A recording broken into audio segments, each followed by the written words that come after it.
In a city like Oakland, it is very important to have a recreational area where people can congregate, to have exercise, can find peace and relaxation away from the beat of the city.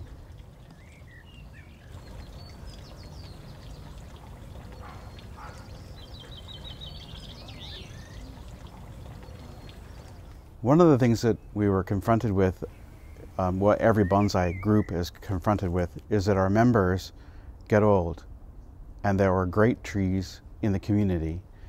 And there was a great fear that as members got old and passed away, that these treasures would disappear, that no one would want to take care of them.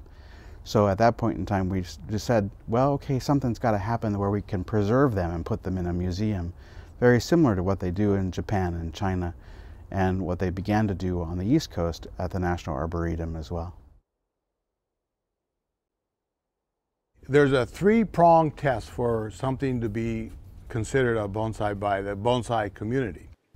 First of all, it has to be a living woody tree or bush. So a cactus or a grass would not qualify. The second test, it has to be in a pot. So there's no such thing as a bonsai tree that's in the ground. The third thing, it has to undergo some sort of styling regimen to satisfy a concept that the artist or the owner wants to give to the tree. And generally that concept is that the tree will be a representation of a tree that you would see in nature. This garden is maintained through a group of volunteers, which makes this somewhat unique for a public bonsai garden.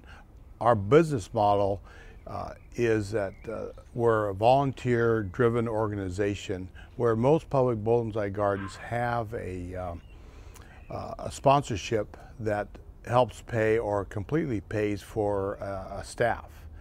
We don't have that luxury, so we depend on volunteers. The volunteers come from a variety of different sources. The number one resource is all the Bay Area local clubs.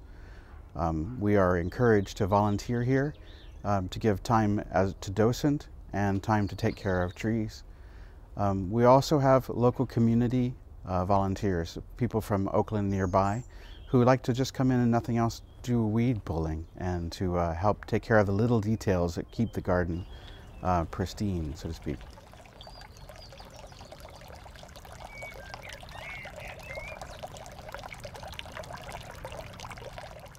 We always have an identity issue. Getting the word out that the garden exists to the local community is a constantly ongoing process. We are putting out flyers, we advertise on the web, we have a lot of mediums to try to reach out to people. But I'm always amazed at the number of people who come into the garden who say, I never knew you existed, and that they live in the neighborhoods right around us. We exist only on the goodwill of the community, local community of Oakland, and from the bonsai community and their willingness to donate money to keep us going.